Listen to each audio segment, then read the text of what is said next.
Olá, seja bem-vindo a marcoteles.com.br. Hoje eu quero falar com vocês sobre o seguinte tema, né? Uma coisa que deixa as pessoas muito intrigadas, especialmente quem não é cristão, né? Especialmente. Por que existem tantas religiões cristãs? Por que, se a Bíblia é uma só, existem tantas religiões e tantas interpretações em relação à Bíblia? Claro que eu não pretendo aqui esgotar todas as interpretações religiosas que tem, mas vou apresentar as principais, as que têm mais destaque histórico e que podem esclarecer você porque essa mudança, essa diversidade em várias situações, né? Então, a primeira coisa que eu quero falar para você, eu tenho alguns pontos aqui que quero falar com você. O primeiro é dar um alerta, né? O fato de determinada religião ter algumas características, digamos, ser pacífica, ordeira, organizada, beneficente, não é mais do que obrigação, tá? Tem algumas religiões que às vezes têm um comportamento até herético, né? E começam a falar das coisas que fazem, das suas obras, de coisas que fazem, como se isso fosse justificá-las dentro da sua pregação. Bom, ser pacífica, ordeira, organizada, ajudar os outros, isso não é mais do que obrigação, então não justifica ninguém, tá? Então, inclusive, satanistas, né, podem ser assim também, tá? E não é nada verdadeiro, nada bom, né? O fato também de uma religião ser muito ativa em seu caráter proselitista ou missionário também não é prova de nada, porque às vezes a religião é proselitista, mas está levando uma mensagem que não é verdade. Não garante que estão pregando a verdade, ou seja, será que eles estão pregando a verdade mesmo? Eles podem estar fazendo muito proselitismo, levando muita coisa, mas não estão falando a verdade. O fundamental é que se faça muita missão, sim, mas missão sobre a verdade. Então, o fato de uma religião ser proselitista não garante nada, não determina que seja uma boa religião, né? E, inclusive, quis acrescentar isso aqui, que o fato de uma religião ser herege, né? Ou herege para você, por exemplo, né? Você pode considerar os evangélicos hereges, né? Como alguns consideram, não significa mau caratismo, né? Mais ignorância espiritual. Por exemplo, os Olavetes costumam chamar os evangélicos e protestantes de mau caráter para baixo, né? Isso, a gente acredita que essa forma deles falarem é coisa de gente ignorante, obviamente, né? Mas agora, a ignorância espiritual que eles têm levam eles a nos xingar, levam eles a não entender. Isso demonstra a ignorância espiritual deles. Mas tem outros que são literalmente hereges, por exemplo, digamos, as Testemunhas de Jeová, que fiz uns vídeos recentemente sobre eles, são hereges. Mas não significa que eles sejam mau caráter, que venham querer prejudicar todo mundo e coisas desse tipo. Eles estão mal orientados, estão ignorando a verdade espiritual. E nós devemos orar por essas pessoas, assim como devemos orar pelos Olavetes que estão com esse comportamento também. Outro fato interessante, outro alerta que eu quero deixar para você, é que a alegação de ser a única igreja que leva a Deus também não garante nada que essa igreja seja verdadeira, tá? Então, se a igreja diz, aqui é o único lugar que leva a Deus, isso já é sinal de heresia, tá? Já é sinal de falsidade. Vejamos algumas igrejas que têm um pensamento parecido. Os católicos dizem que se apegam à autoridade do papado, que seria tipo uma herança de Pedro, né? Que totalmente absurda, né? Temos um outro grupo aqui chamado Congregação Cristã no Brasil, que, se não salvo engano, saiu das Assembleias de Deus, né? Tem uma origem nas Assembleias de Deus, e eles pregam um certo legalismo, né? Que a própria Assembleia de Deus hoje está bem mais maleável em ser determinadas coisas, que ela era bem radical. Eles mantiveram um certo legalismo e acho que esse legalismo os torna uma verdadeira igreja e as outras seriam péssimas igrejas, né? Os testemunhos de Jeová, que são, apesar de se julgarem a única, né, o único caminho que leva a Deus verdadeiramente, eles são a distorção da verdade. Então, o fato de se julgar única já torna essas aqui semelhantes. E outra também seriam os adventistas, né? Eles costumam dizer que são os únicos pelo legalismo de guardar o sábado, porque todos os cristãos guardam o domingo e eles guardam os sábados, só os que guardam o sábado vão para o céu. Então, isso aqui são alguns exemplos, tá? Então, vamos lá. Agora vamos ao que nos interessa, né? E nós temos aqui, nesse motivo de existirem tantas religiões cristãs, temos a diversidade de igrejas que está em seus pressupostos. Aqui são igrejas realmente, ou mais ou menos isso, né? As seitas que são discretas, que o cara é seita, mas não quer parecer seita, e as seitas que são heréticas, declaradas, né? Então nós vamos ver três tipos. Temos as seitas discretas, que estão beirando a heresia, mas querem parecer que são ortodoxas. Temos as seitas descaradas e temos as igrejas que têm apenas pressupostos diferentes, né? Eu incluí uma aqui que, na verdade, estaria próximo de uma heresia. Por exemplo, nós temos os católicos, né? Os católicos, eles têm um problema sério nessa questão de pressupostos, né? Eles acreditam que a revelação bíblica está abaixo de outros itens para eles, como, por exemplo, a autoridade do Papa de definir doutrina, a opinião dos pais da igreja, ou seja, daqueles primeiros pensadores, primeiros teólogos do cristianismo, né?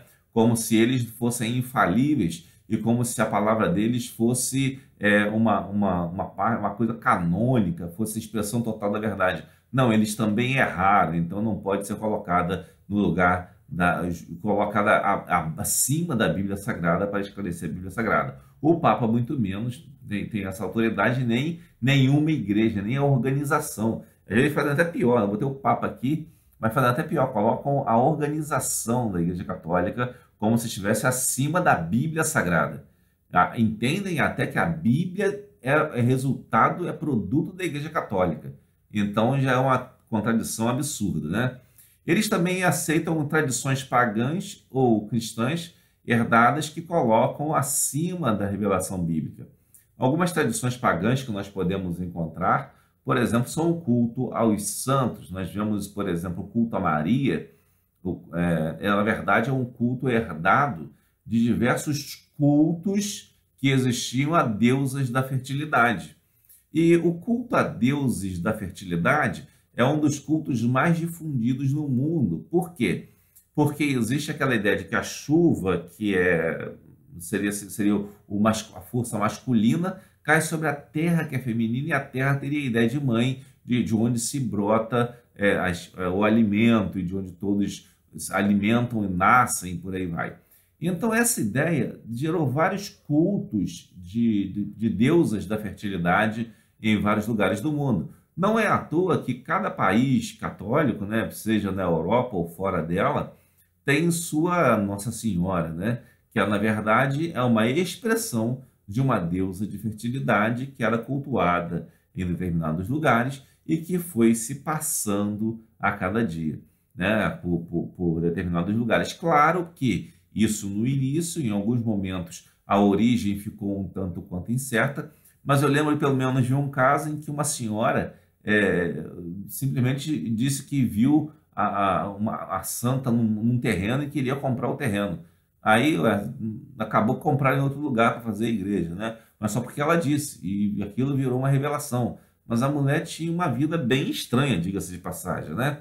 Então, às vezes pegam algumas tradições pagãs, né? Algumas têm ideias de milagres, de coisas que os milagres, colocam os milagres acima da revelação bíblica também. Então, por isso, eles têm uma visão diferente, distorcida da vontade de Deus.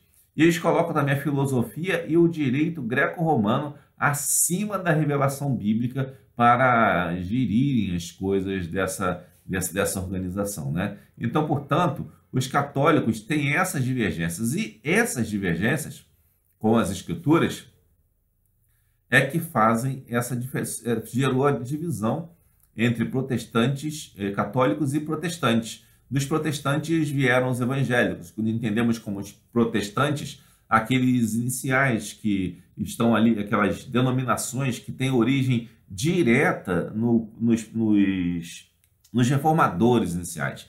Protestante é um apelido que os católicos botaram, né? Mas o termo correto é reforma, né? Então, Lutero, Calvino, Zwingli, eles fizeram a reforma.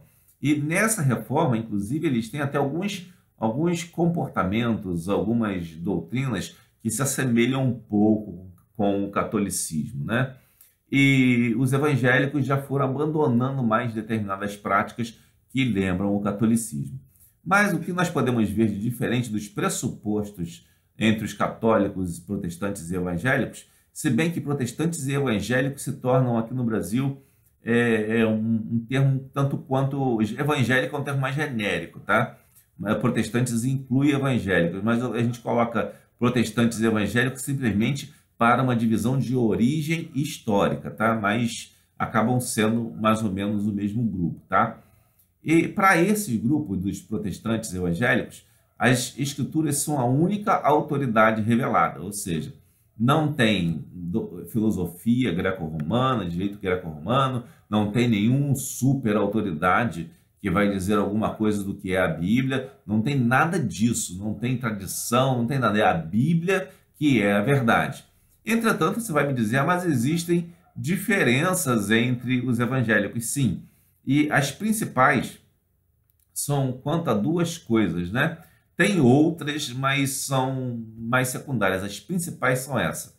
Quanto à salvação, né? Alguns acreditam que a salvação é aceita, Deus oferece a salvação e Jesus morreu por nós para nos salvar. E quando nós reconhecemos isso, confessamos os nossos pecados e aceitamos Jesus como Salvador, nós somos salvos. Então teria uma participação do homem na salvação. E outros acreditam que a salvação é recebida, ou seja, Deus já determinou antes de você nascer se você ia para o céu ou para o inferno, né? Então aí você não tem muito o que escolher, você pode viver como quiser, que você já está determinado, né? Então eles entendem até que quem já está determinado vai acabar indo para a igreja de qualquer jeito. Então fica um negócio assim meio estranho, né? Inclusive esse grupo, que são mais os calvinistas, né? Chamados de calvinistas, eles por muito tempo deixaram de fazer missões até e foram diminuindo em tamanho exatamente por essa visão. Agora, os batistas, por exemplo, já aceitam a ideia de que a salvação é aceita, sim, você aceita o sacrifício de Jesus, você reconhece que você é pecador e você se rende a Ele como Senhor, né? Não é um negócio que Deus te escolheu simplesmente, não. Então, aqui a gente entende que há soberania de Deus, sim, mas Deus também não violenta ninguém e não tem preferidos. Deus não tem filhos preferidos, né? Não existe essa questão, né? Então, essa aqui é uma das coisas que divide o pensamento de algumas igrejas, né? Outra coisa também que divide muito o pensamento de muitas igrejas é quanto ao carisma profético, ou seja, aquela ideia de que há profecias, há dons do Espírito Santo hoje ou não. E para alguns grupos evangélicos ou protestantes, encerrou-se lá com o último livro da Bíblia, não botei aqui Apocalipse, mas não quer dizer que Apocalipse seja exatamente o último que foi escrito, né? Mas encerrou-se com o último livro da Bíblia, e não tem mais revelação nenhuma, nenhum tipo de manifestação carismática do Espírito Santo. Isso chama-se cessacionismo, né? É uma doutrina do cessacionismo. Nem sei se eu escrevi correto aqui, desculpa se eu escrevi errado. Bom, quanto ao carisma profético também, dizem que podem existir em questões muito particulares, segundo a vontade soberana de Deus. Ou seja, existem aqueles que pensam que Deus pode se manifestar hoje, né, se Ele quiser, em questões muito particulares. Não supera a Bíblia, não toma o lugar da Bíblia, mas é uma questão pontual para indivíduos, tá?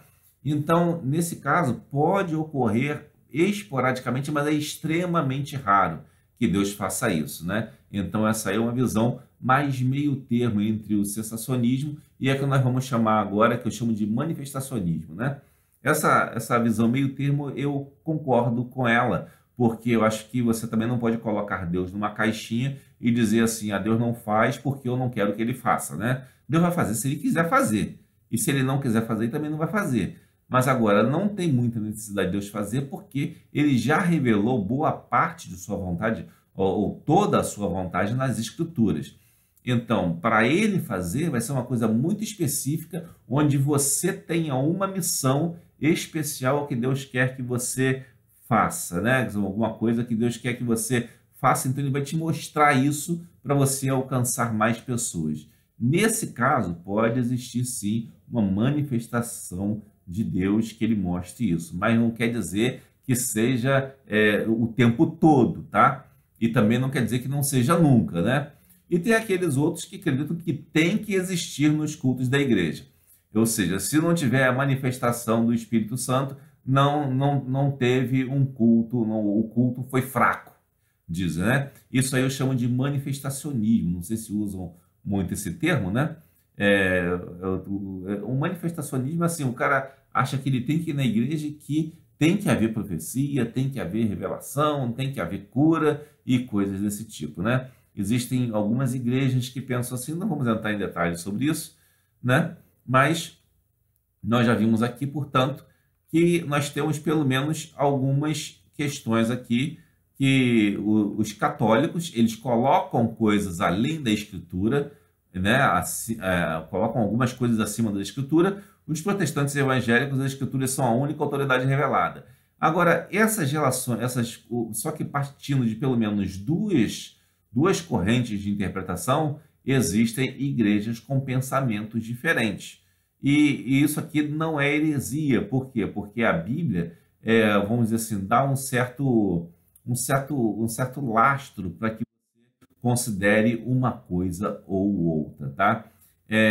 Vamos continuar aqui, tá? Agora, além dessa, temos as seitas discretas, que não podem ser exatamente consideradas igrejas. Por exemplo, os adventistas do sétimo dia aceitam as revelações de Ellen White como uma segunda escritura, mas meio que não admitem, dizem que não é bem assim, assado, mas aceitam, né? Então eles são seitas, digamos assim, mais discretas, eles não abrem diretamente os seus pensamentos, né?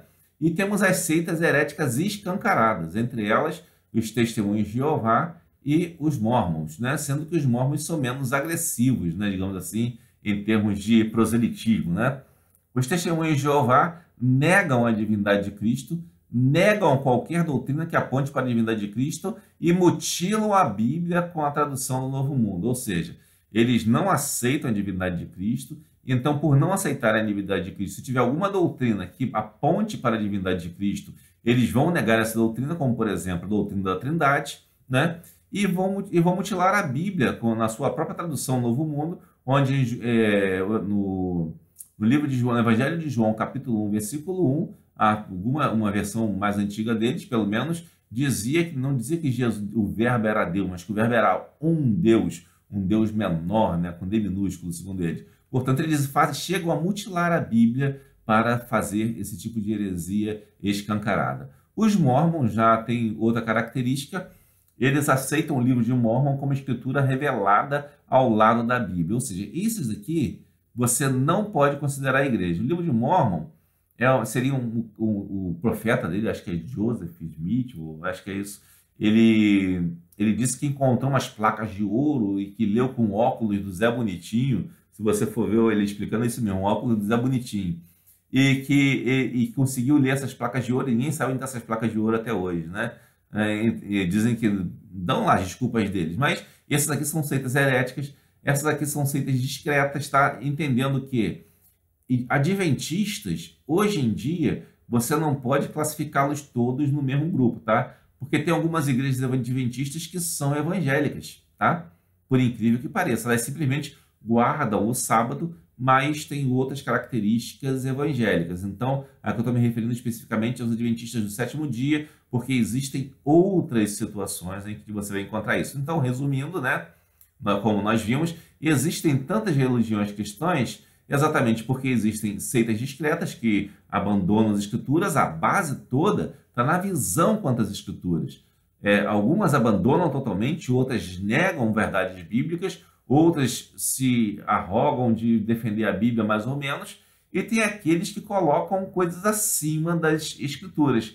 Ou seja, todo o problema de diversidade de religiões, de religiões cristãs, está exatamente nessa questão de como é vista as escrituras, que foi o grande problema que Lutero, né, veio tentar levantar lá no período da Reforma, tá? E voltando a lembrar aqui, o fato de determinada religião ser boazinha, ser benéfica, ser isso, ser missionária, não quer dizer nada, não faz mais do que obrigação, tá? E a alegação de ser a única igreja que leva a Deus é algo que é total heresia, né? Porque não é a igreja que leva a Deus, é Jesus que é nosso mediador, né? E que nos leva a Deus. Portanto, essa foi o vídeo de hoje. Que Deus abençoe rica e abundantemente.